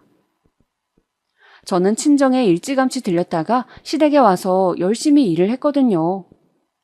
시댁 친척들하고 모여서 여러 가지 음식도 만들고 대화도 나누고 그랬죠. 그런데 시동생네가 온다고 했던 때가 지나도 모습을 안 비추는 거예요. 한참 뒤에 나타났는데 시동생이 하는 말이 명절이라서 모처럼 영화관에서 영화를 관람하고 오느라 늦었다는 겁니다.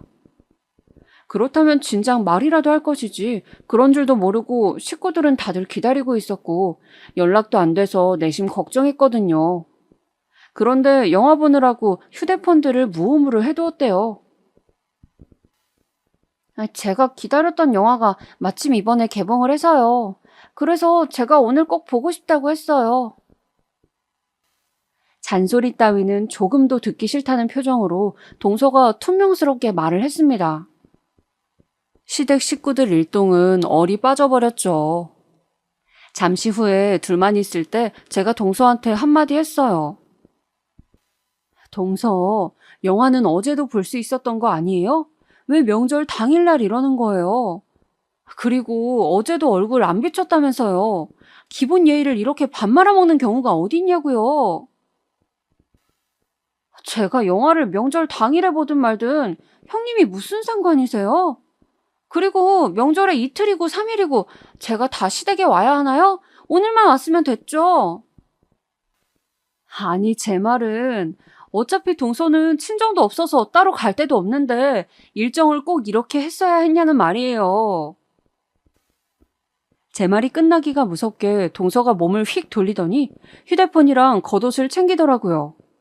저는 황당해서 그 모습을 바라보고 있었고 동서가 집 밖으로 나가버리니까는 모두가 어리둥절했습니다. 뒤늦게 동서가 사라진 걸 알게 된 시동생이 귀찮다는 얼굴로 집 밖으로 따라 나갔다가 나중에 돌아와서는 저에게 삿대질을 하면서 화를 냈습니다. 형수님, 말씀 그렇게 하시는 거 아니죠? 네? 갑자기 저한테 왜 이러세요?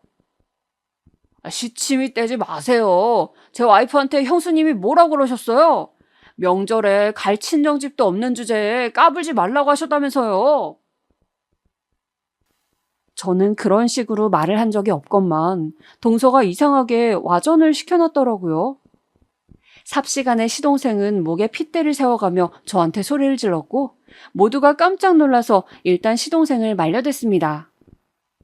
볼썽사납게 자기 형수한테 뭐 하는 짓이냐며 다들 한마디씩 나무랐습니다.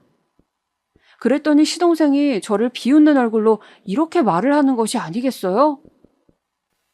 뻔하지. 여자들의 시기 질투. 자기보다 어린 여자를 그렇게나 시샘하고 싶으셨어요? 그래서 일부러 제 와이프 괴롭히신 거죠? 저는 맹세코 동서가 저보다 어리다고 시샘하지 않았습니다. 제가 많은 나이도 아니었고 따지고 보면 일찍 결혼한 편이었으니 어린 축에 속하는 나이였고요. 동서랑은 꼴랑 2살 차이였던 것을요. 저는 그 앞에서 헛웃음만 쳐댔습니다. 어째서 시댁 식구들이 시동생을 두고 상종 안 하는 쪽이 마음 편하다고 하는지 비로소 여실히 알 것만 같아서였죠. 어떻게 하면 생각이 그런 식으로 튈 수 있는지 너무 신기할 정도였어요. 여자들의 시기 질투라고 판단하다니 어불성설이었습니다.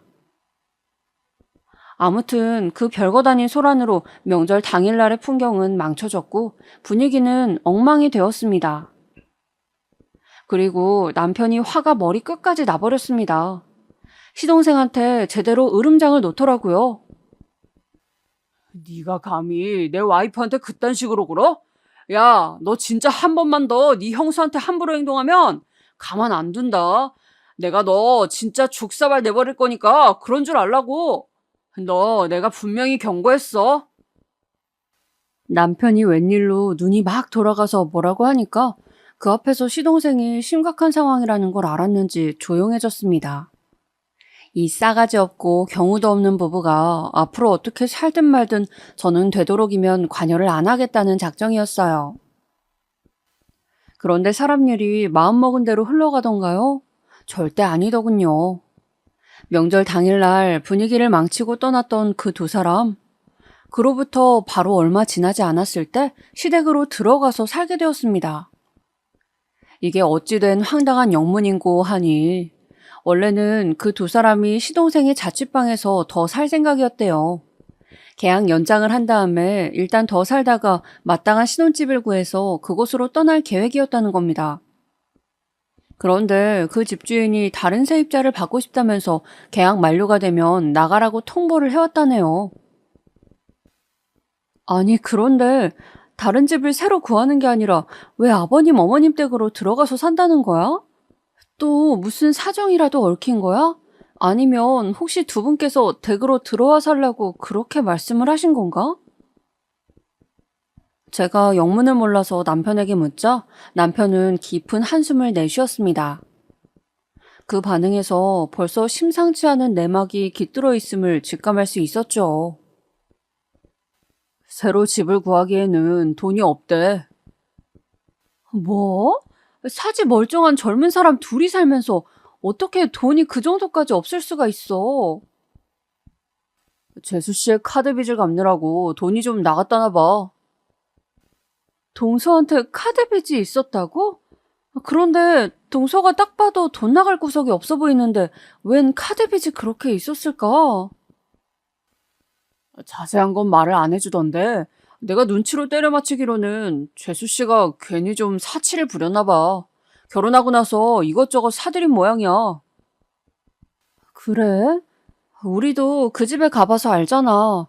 그 집에 꾸밀 구석이 뭐 그렇게나 있다고 동서가 물건들을 샀나 모르겠네. 내 생각에는 그게 아니라 명품을 산 것 같아. 명품 가방, 명품 화장품, 명품 옷 이런 거 있지? 그런 걸 재수 씨가 카드로 긁은 것 같더라고. 뭐? 미쳤어, 미쳤어. 아니, 어쩐지 저번에 봤을 때 동서가 가방은 안 가져오고 자기 지갑만 들고 있던데 그거 보니까 명품이더라고.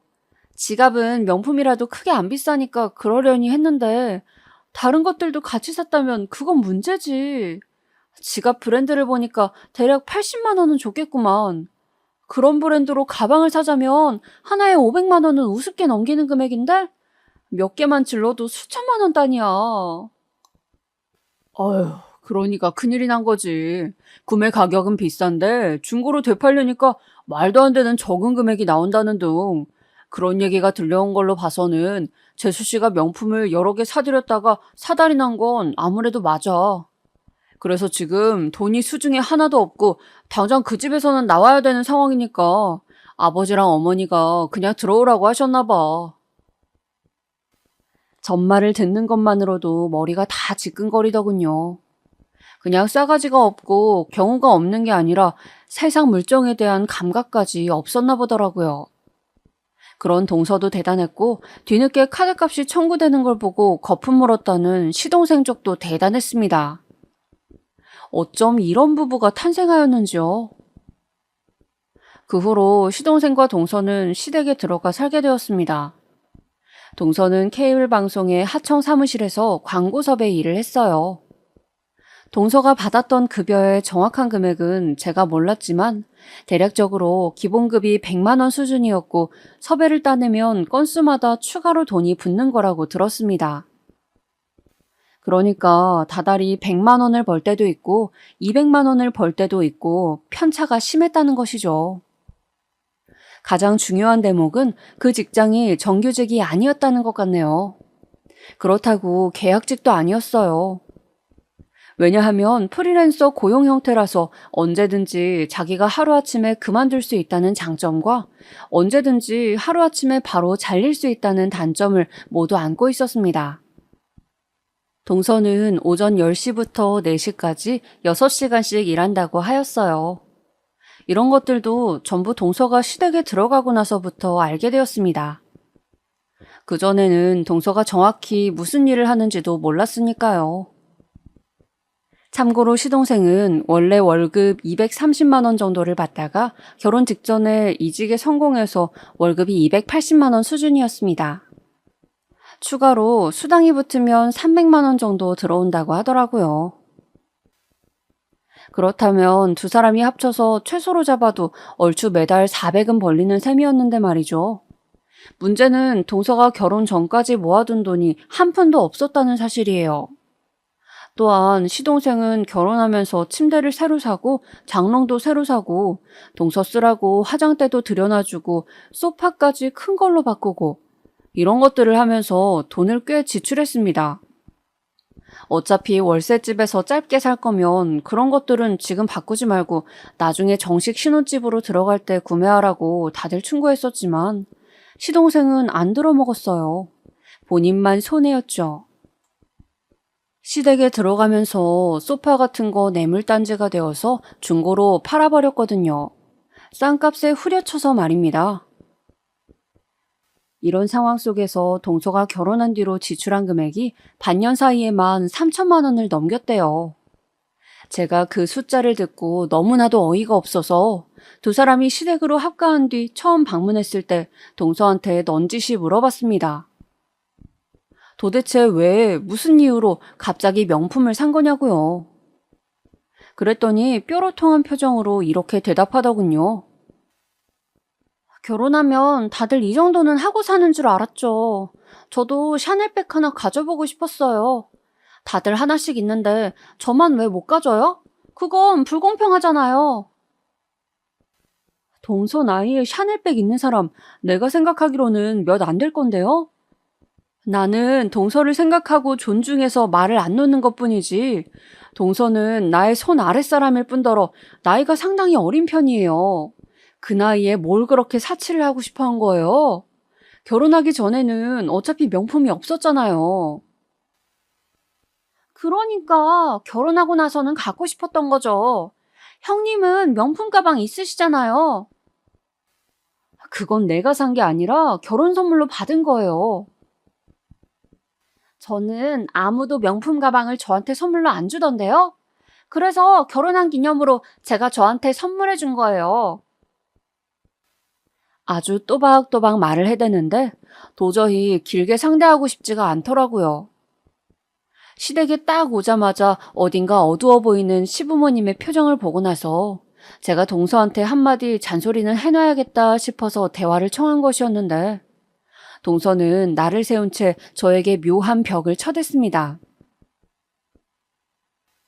아버님하고 어머님께는 정말 죄송하지만 솔직히 말해서 나는 동서를 상대하고 싶지도 않아. 그런데 앞으로 동서네한테 일이 생기면 결국은 우리 부부한테도 불똥이 튀는 구조가 될 텐데 정말 막막하네. 얼른 정신을 차리고 마음가짐을 좀 달리했으면 좋겠는데. 동서만 생각하면 한숨이 저절로 흘러나왔습니다. 시댁에 들어가서 살게 된 이후로 시동생과 동서는 뭔가 사이도 안 좋아진 것 같았어요. 전화통화를 할 때마다 시어머니께서 여러모로 속상해 하시더라고요. 그러던 어느 날이었습니다. 전화가 오길래 휴대폰 화면을 확인해 봤더니 발신자가 시동생인 거예요. 시각이 그때가 밤 10시도 훌쩍 넘은 때였거든요. 남편 몰래 베란다에 나가서 전화를 받아봤습니다. 혹시 형제간의 우애가 더욱 상할까봐 염려가 되었거든요. 받아보니까 시동생이 단박에 술에 취한 목소리를 내더군요. 저는 형수님이 너무나도 원망스럽습니다. 그러더니 제가 원망스럽다고 했어요. 제가 많이 밉고 본인이 불행한 일상을 지금 살고 있는 것에 원인 제공을 한 사람이 바로 저라고 했습니다. 너무 어이가 없고 갑작스럽기도 해서 제가 도대체 무슨 잘못을 했냐고 시동생한테 물어봤죠. 그랬더니만 돌아온 답변이 제가 형수님 때문에 아무 여자나 급하게 만나서 결혼했잖아요. 예? 형수님이 그때 그 예쁜 친구만 소개시켜줬어도 제가 지금 이렇게까지 힘들게 살진 않았습니다. 와, 이런 세상에나. 시동생은 제 결혼식장에서 봤던 저의 친구를 아직도 입에 올리고 있었던 것입니다. 저한테 그 친구는 지금 뭐 하고 지내냐고 물어오는 것에서 시동생이 농담을 하고 있던 게 아니라는 걸 알 수 있었어요. 그때 결혼식장에서 딱 한 번 본 것 가지고 병적으로 집착하는 게 이상했습니다. 이러니까 다들 시동생이 이상한 기질이 있고 특이하다고 여기는 것이었죠. 제 친구 걔요. 지금 남자친구 있어요. 결혼할 사이라고 들었어요. 저는 지금 농담하는 것도 거짓말하는 것도 아니에요. 정말이에요. 그러니까 걔는 잊으세요. 어차피 될 인연도 아니었잖아요.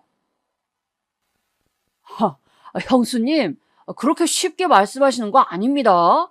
제가 그때 그 예쁜 친구를 만나나 봤으면 억울하지는 않았고 이렇게 한이 되지는 않았을 텐데요. 따로 만나보질 못했으니 제가 두고두고 아쉬워서 미쳐버릴 것 같습니다. 이미 버스는 떠나갔다는 표현도 안 맞았어요. 이거는 떡줄 사람은 생각도 안 했다는 표현이 정확했습니다. 시동생 혼자서 북치고 장구치고 있었던 것이죠. 시동생의 뒤끝이 생각보다 심각하다는 감상을 저는 품게 되었고 내심 동서와의 관계가 점점 어그러지는 건 아닐까. 시동생이 너무 독특한 사람이고 동서는 만만치 않은 성격의 소유자였으니 두 사람이 융합되는 그림을 그리기란 어려웠습니다. 나쁜 예감은 언제나 들어맞는다는 상투적인 말이 있죠. 딱 그대로였어요. 저희 부부가 아이를 키우면서 보통의 가정이 성장해가는 모습으로 시부모님을 기쁘게 만들었다면 시동생 부부는 뭐 하나 괜찮은 구석이 없는 모습으로 시부모님을 골치 아프게 만들었습니다. 부부 사이라도 한 쌍의 인꼬 같았다면 차라리 괜찮았을 거라고 시부모님이 말씀하셨어요. 두 사람의 관계도 별로이니까 시부모님께서는 갈수록 탐탁지 않아지셨던 겁니다. 설상가상으로 시동생의 회사에 일이 생겨서 한창 바쁘고 정신없이 시동생이 바깥 생활을 할 때 동서는 직장을 잃었습니다. 처음에는 갑작스럽게 잘린 줄로만 알았는데 듣고 보니까 그게 아니라 동서가 자기 팀의 상사랑 싸우고서 홧김에 일을 그만둔 것 같더라고요. 내가 걔 때문에 진짜 못 산다, 못 살아. 둘이 썩어져서 지들끼리 지지고 볶고 살든지 아무렇게나 두고 싶다가도 그래도 내 아들 어떻게든 건사를 해야 하는데 작은 며느리만 없어도 한결 나을 것 같은데 내가 자꾸 이런 모난 생각을 하게 되네. 내 눈에는 걔가 어여뻐 보이는 구석이 단 한 개도 없다. 시어머니께서 저에게 이런 하소연을 하실 때 저는 차마 뭐라고 드릴 말씀이 없었습니다. 제가 함부로 무슨 말을 얹을 수가 있었겠나요? 시동생은 나는 힘들게 일하는데 너는 집에서 놀아? 이 생각으로 동서의 존재를 짜증스럽게 여기기 시작하였습니다. 그런 때의 동서는 다시 일자리 구하기도 귀찮고 힘든데 내가 시집살이까지 해야 돼? 라는 생각으로 속에 불만을 품고 있었죠. 시부모님께서 동서에게 과한 시집살이를 시킨 건 아니었던 것 같아요. 사실 이건 시부모님의 주장이기 때문에 저는 어디까지가 진실인지는 알지 못합니다만 정황상 동서가 고된 시집살이를 당했던 것 같지는 않네요. 하지만 어쨌든 간에 직장을 잃은 뒤론 시부모님의 수발을 들면서 시댁에서 이것저것 오만 집안일을 동서가 하게 된 것은 분명한 사실입니다. 저도 시댁에 들렀을 때 그런 기류를 느끼기도 하였고요. 특히 시어머니께서 동서를 바라보는 시선이 결코 곱지 않으셨습니다. 마치 고슴도치처럼 늘 나를 세우고 지냈던 동서는 그런 어머니의 날카로운 시선에 찔려가면서 자신의 가시를 잃고 있었습니다. 요컨대 점차 주눅들어 보였다는 것이에요. 자기 친정도 없고 딱히 마음 터놓고 지내는 친구도 없다고 그러고 현실 파악도 못하고 카드빚 냈다가 시댁에 들어오게 되었고 직장 잃은 후에 시어머니 아래에서 눈칫밥을 먹는 상황이었으니 그 위치에서라면 누구라도 주눅들 수밖에 없었을 거예요. 이럴 때는 그냥 어머님 편을 들어야 하는 건지 숱한 잘못을 저지르긴 했어도 외로워 보이는 동서 편에 서야 하는 것인지 정말이지 난감하네. 저는 그 가운데서 이러지도 저러지도 못하면서 지냈습니다. 분위기가 안 좋아지면 저희 어린 아들을 이용해서 애써 공기도 바꿔보고 그랬어요. 제가 본 것은 극히 단면이었을 뿐 그 안을 들여다보면 더한 속사정들이 분명 있었을 것입니다. 그러니까 제가 그 엄청난 장면을 목격하게 된 것이었겠죠.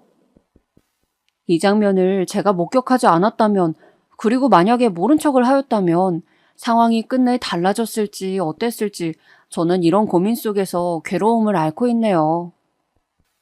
그 장면은 바로 제가 시댁에 여느 때처럼 방문하였을 때 보게 되었습니다.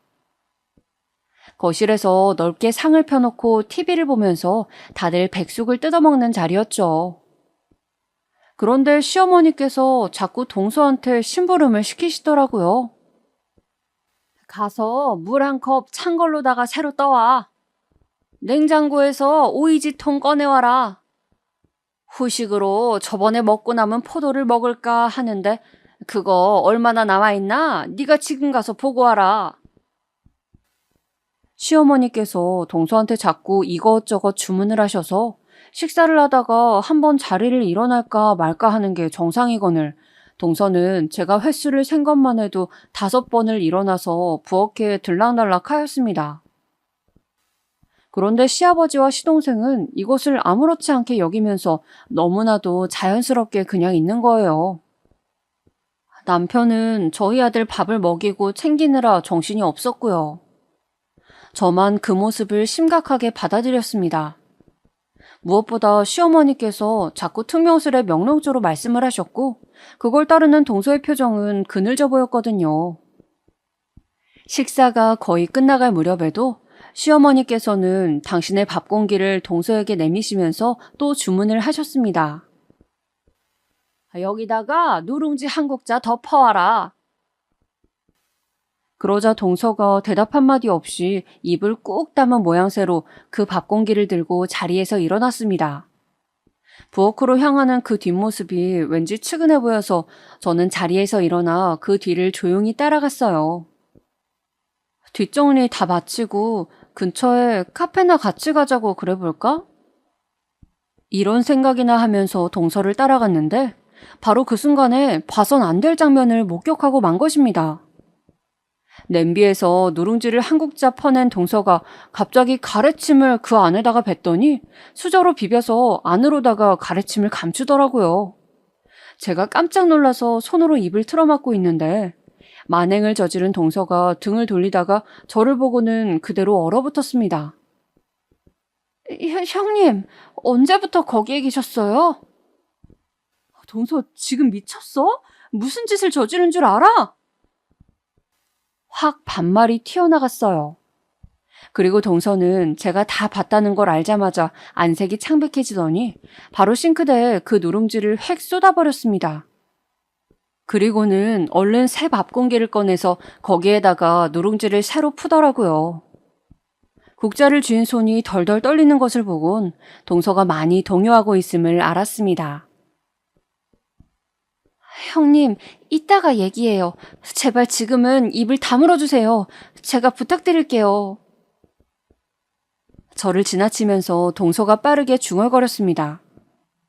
저는 수심이 깊은 얼굴이 되어서 동서를 따라 다시 자리로 돌아왔죠. 제가 한숨을 쉬니까 남편이 왜 그러냐고 물어왔는데 그 모습에도 동서가 크게 움찔하면서 제 눈치를 살폈습니다.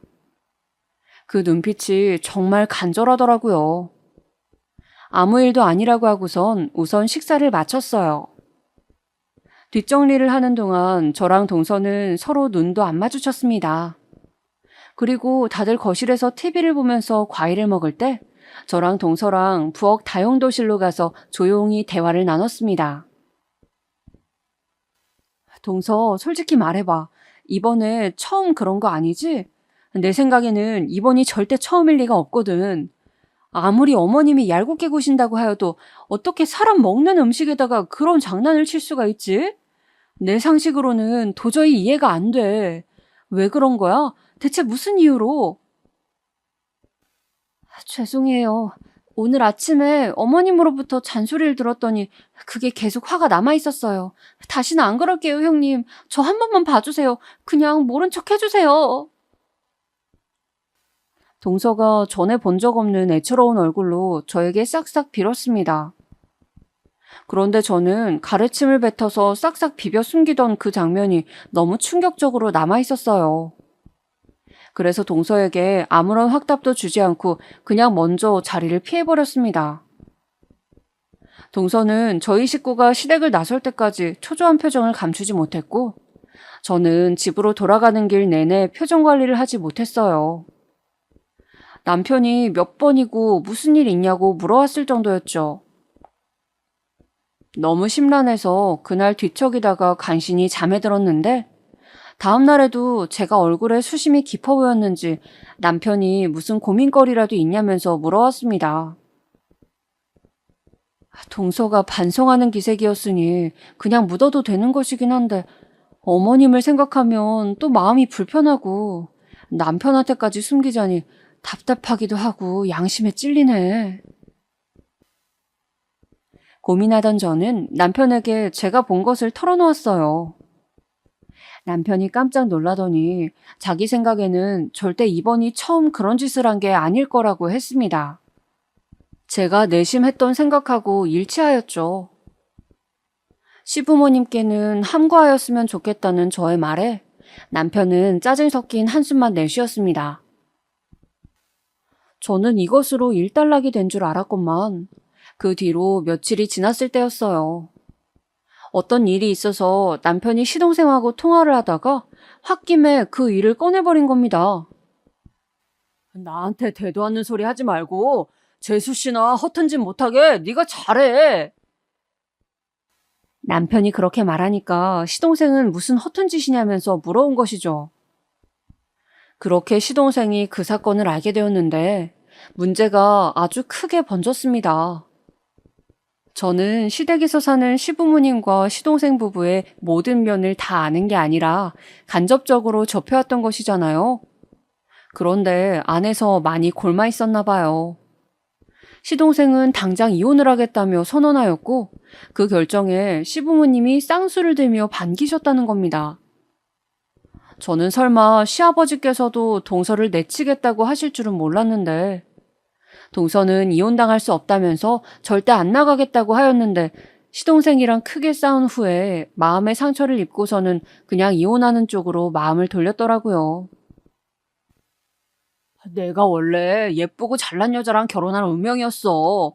그런데 어쩌다 너랑 홧김에 결혼해버렸고 결과물이 지금 이 모양 이 꼴이야. 너랑 더 살았다가는 내가 제명에 못 살겠다고.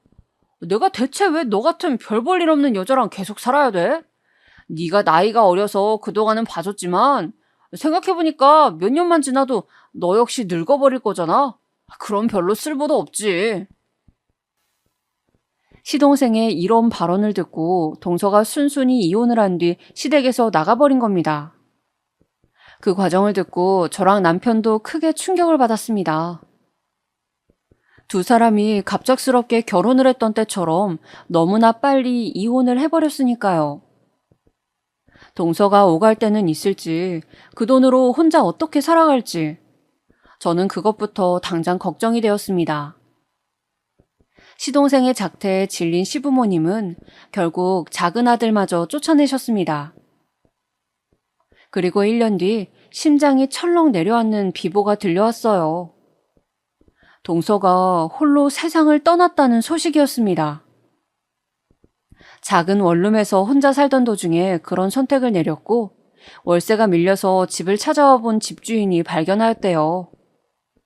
연락처에 있는 번호들로 연락이 돌려졌고 그 중에 한 명이 저였던 것이죠.